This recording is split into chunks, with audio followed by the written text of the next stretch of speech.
Yo, what's up guys? It's Noah here, and in today's video, we're going to be talking through some player props I like over on Prizepicks for the Week 15 college football slate. We're going to talk about the conference championship games this week.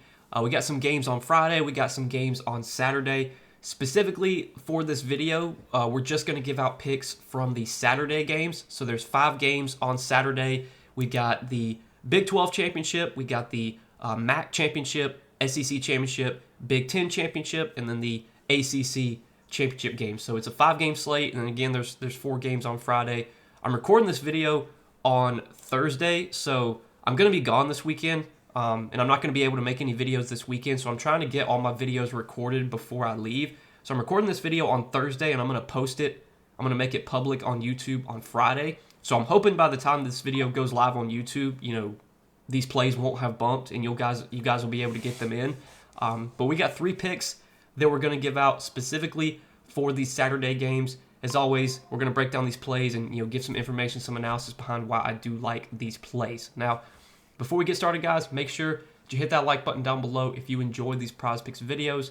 Make sure that you hit that subscribe button as well. And if you guys are new to the channel and if you are new to Prizepicks, if you don't have a Prizepicks account, make sure that you go sign up. Use that promo code NOAH when you do sign up for Prizepicks with my promo code. Play $5, you'll get $50 worth of free lineups for signing up and using code NOAH.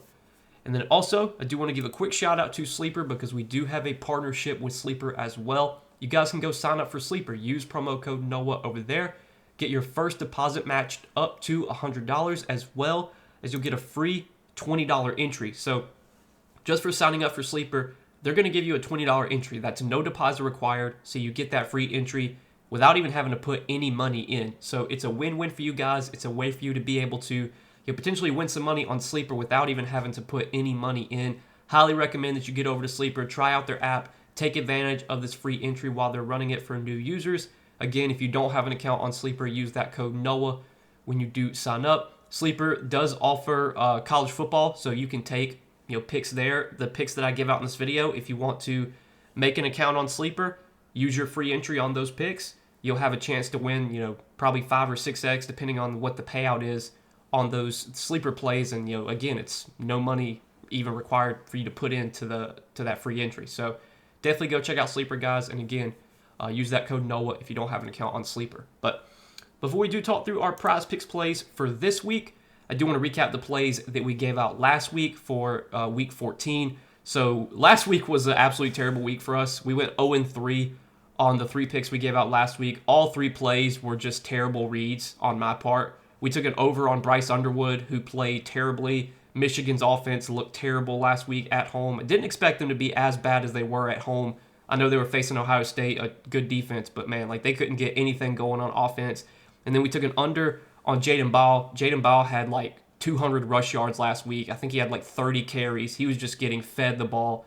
And then we took an over on Ty Simpson, pass plus rush yards. We actually got some really good value on that prop. His line bumped 10 yards, but he had a mediocre game, went under his yard, pass plus rush yards. So 0-3 last week. Obviously not a great week last week, but let's see if we can bounce back here for the conference championship games. Again, guys, I've got 3 picks that I like for this week's games. So first prop that we're going to take a look at is going to be in the Big 12 game, the Big 12 championship game. Texas Tech and BYU actually have 2 plays that I'm liking in that game. The first one is going to be a rush yards prop, and I like Bear Bachmeier for more than 31.5 rush yards. So Bear Bachmeier is a dual threat quarterback for BYU. He is a guy that has shown a lot of mobility this season. He's run for over 500 yards this year. He's over this rush yards line in 8 out of 12 games this season. So, consistently he's been able to get 32 yards. He did face Texas Tech a couple weeks ago in the regular season and really struggled in that game. And really just the entire BYU offense was terrible in that game. They only put up 7 points. Bear only completed 60% of his passes. They were constantly just going 3 and out on offense, couldn't get any momentum, couldn't, sustain any drives. And look, Texas Tech has a good defense. Texas Tech's definitely been one of the, biggest surprises, I think, this year in college football. They've played really well. Their offense has been good. Their defense has been stout. But Bear's going to get a lot of opportunity on the ground. If you look at that game against Texas Tech, he did go under this rush yards line, but he had 11 carries in that game, and not a single one of those carries were sacks. It was just he was getting like carries for 1 yard, 2 yards. He had a couple carries for like -1 yards, but he didn't really get sacked at all. Now, for those of you that are unaware, in college football, if you take a quarterback rush yards prop, you do want to know that sacks do count as negative rush yards. So if a quarterback gets sacked for a loss of 10 yards, that's -10 rush yards. But Bear didn't get sacked in any of those any of those plays or attempts in that Texas Tech game. He was just really inefficient. But this has historically been a quarterback that has shown ability to break off long runs. I mean, he's got multiple games this year with 14, 15, 16-yard runs. As a runner, you look at his rush yards prop, or his longest rush yards prop for Saturday. I mean, his longest rush yards prop is set at 14.5, despite going under that line in 4 of his last 5 games. So clearly, the sportsbook market, they seem to think this could maybe be a spot where Bear is more efficient, maybe breaks off a long run or two, but he's going to get plenty of volume. I mean, they're going to design runs for him. He'll get, he'll scramble as well. Like, even in passing situations, he can scramble with his legs. He's just a dual threat quarterback that gets a lot of opportunity on the ground. Typically, we don't see his rush yards line like this low in the 30s. Typically, his rush yards line is like in the 50s. But I think because they're facing Texas Tech, a really good defense, that's why we're getting a lower line on Bachmeier here. But again, there's going to be plenty of volume for him. He might get double-digit carries again. Obviously, was really inefficient on the ground last time they faced Texas Tech, but I don't think we can expect him to be that bad again, where he's only getting like runs for 1 yard, 2 yards, 0 yards, -1 yards. Like, he can break off a 10, 15-yard run. He's done it multiple times this season. Almost every single week he's been able to break off like a 10 or 11, 12-yard run. Clearly, like I said, with his longest rush yards prop being at 14.5, sportsbooks seem to think maybe this is a spot where he's able to break off a long run or two. But yeah, I do like him for more than 31.5 rush yards this week. That'll be our first prop for Saturday. Now, next prop I like is on the other side of that game. We're going to look at a prop on Cameron Dickey. I like Cameron Dickey for more than 19.5 yards as his longest rush. So Cameron Dickey is a running back that has shown ability to break off long runs this year. You look at this longest rush yards line, he has gone over this line in all but 4 games this season, so he's over this line in 8 out of 12 games. One of the games he went under was against Kent State at the very beginning of the season. That was a blowout win. In that game, Dickey only got 8 carries, so he didn't even play the full game. And then he did go under against Oklahoma State. He did go under against Oregon State. He went under against Kansas State. But every other game this year, he's been able to break off at least a 20-yard run. And for what it's worth, in every game this year where he's had at least 70 rush yards, he's had at least a 20-yard run in all those games. His rush yards prop for this week is set at 86.5. So the sportsbooks are expecting Dickey to have success on the ground in this spot. For what it's worth, last time they faced BYU, Dickey was really good. He had 23 carries for 121 yards, averaged 5.3 yards per carry, with the longest rush of 33 yards in that game. The volume's been really good as of late. Like, you look at his carries the last few games, 21 carries against Kansas State, 23 against BYU. The last 2 weeks, he's only had 11 carries and 12 carries, but this is a spot where we could definitely see Dickey get back close to that 20 carry range, just because it's a game where Texas Tech's big favorites. I think they're favored by like 12.5. Those are typically the type of game scripts that set up well for Cameron Dickey. Now, Texas Tech does use multiple running backs. They do also have Jacoby Williams, who they'll give some carries to. But Jacoby Williams, he's more of the speedster, the the pass catching back. He's not like the power back like Cameron Dickey is. Dickey gets a lot of the early down carries. Jacoby Williams, they tend to use more like in passing situations. When they're playing from behind, that typically sets up better for Jacoby Williams. But like I said, with this game script being where Texas Tech's favored by double digits, this should be a spot where Cameron Dickey gets plenty of volume as well. And he's shown an ability to break off long runs this year. Again, every game this season where he's had at least 70 rush yards, he's gone over this longest rush yard prop. If he comes anywhere near 86.5 rush yards or goes over 86.5 rush yards this week, you would think he's probably going to have a 20-yard run mixed in there. BYU, they haven't been as stout against the run this season. BYU's typically been like a tough team to run on. They've typically been a tough defense, in general. But if you look at this year in terms of rush yards allowed per game, I think BYU's been giving up a lot of rush yards. Let me see if I can find them real quick. So let's see. BYU, in terms of rush yards per game, I think they're I want to say they're like middle of the pack maybe. So they've allowed 130 rush yards per game. That's 33rd in college football. Haven't been as bad against the run, but we saw Texas Tech was able to run all over them last time they played. Could see a similar situation here, but I think we get enough volume from Dickey to where he should have plenty of opportunities to break off a long run, which he did it last time he played BYU. Could see that happening again here. So I like that as our second prop for Saturday, and then the last prop that we're going to take is going to be in the Big Ten Championship, Ohio State, Indiana. We're going to look at a prop on Fernando Mendoza, and we're going to look at his longest completion, 40.5 yards. I like the under here. This is probably not going to be a play that a lot of people agree with, because if you look at Mendoza's last 5 games, he's gone over this line now in 5 straight games. I think he's actually gone over this line in 7 straight games. The last time he went under this line was when they faced Oregon. He had a 29-yard completion as his longest completion.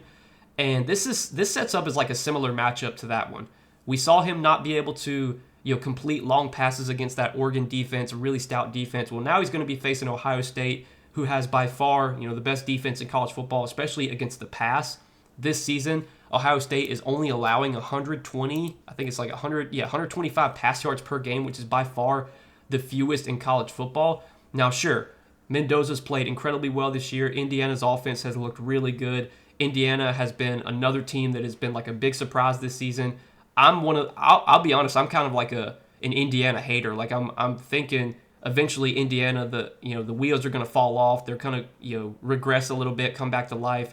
But every week they just keep going out there and putting up wins and filling up the stat sheet. Their offense is putting up a ton of points. You would think if there's a spot for Indiana's offense to regress a little bit, it's going to be against this Ohio State defense. And Ohio State has done a really good job, not only at stopping the pass, but also limiting big plays.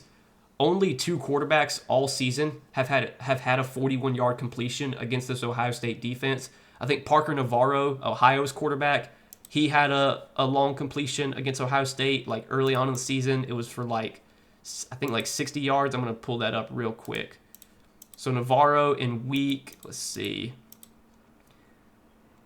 Parker Navarro against Ohio State had a 64-yard completion.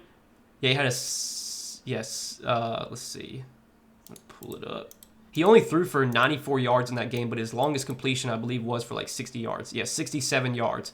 And then also, I think it was UCLA's quarterback, their backup quarterback, actually, Luke Duncan. I don't know much about Luke Duncan, but he started against Ohio State in place of Nico. Nico Iamaleava did not play in that game. Duncan threw for 154 yards in that game. He did have a long completion of, I think, 43 yards or something like that, 51 yards. So those have been the only 2 quarterbacks all season that have been able to go over this longest completion against this Ohio State defense. Look, I know Mendoza's played well this year. He's been able to break off big plays through the air, but this could definitely be a spot where Indiana's offense struggles to get those big chunk plays because Ohio State's defense has just done such a good job of limiting those chunk plays. And I mean, if you look at Mendoza's pass yards prop, I mean, it's set at 210.5. So clearly the sports books, they're not expecting a ton of pass yards from Mendoza here. Typically his pass yards prop it's in the mid 200s, 240, 250. But against this Ohio State defense, there's obviously expected to be a little bit of less efficiency moving the ball through the air. And again, I think for him to if he even comes close to 200 yards, maybe he goes over this longest completion. But I could definitely see scenarios where he's able to still get 211 yards, but it's all from 15, 20-yard plays, and we don't see a big 40, 50-yard completion, which, like I said, that's something that Ohio State has done a really good job at limiting this year. So going against the public on this one, a lot of people probably like the over on this prop, but I'm taking the under on Fernando Mendoza, longest completion of 40.5 yards, going less there. So these are 3 plays, guys, that I like for the college football slate for the last, technically, I wouldn't say it's the last week of the regular season because the regular season is pretty much over, but we got the conference championships this week, and then we have the bowl games coming up, after this. Now, I don't think I'm going to do any college football videos for the bowl games just because, there's only a couple games per day, and typically the games are spread out throughout the next 2 or 3 weeks. But when we get to the playoffs, I do want to try and make videos for the playoffs. I think the playoffs start mid to late December. So be on the lookout for a college football video then, maybe in a couple weeks when the playoffs start. And then obviously for like the national championship, I'll do a video for that. But for the conference championships, I did want to make a video for these games. Won't have any videos though, probably for the next 2 weeks for college football. But when the playoffs come here, or when the playoffs come, I'll be back making some college football videos and talking through plays I like for those games. But again, guys, appreciate you watching. Appreciate your support on these Prizepicks videos. Make sure to hit that like button down below if you guys do enjoy these videos. Hit that subscribe button as well. And again, if you guys are new to Prizepicks, if you don't have a Prizepicks account, go sign up. Use that promo code NOAH when you sign up for Prizepicks with my promo code. Play $5. You'll get $50 worth of free lineups for signing up and using code NOAH. But yeah, good luck, guys. Let's win some money this week, and I will see you guys in the next video. Peace.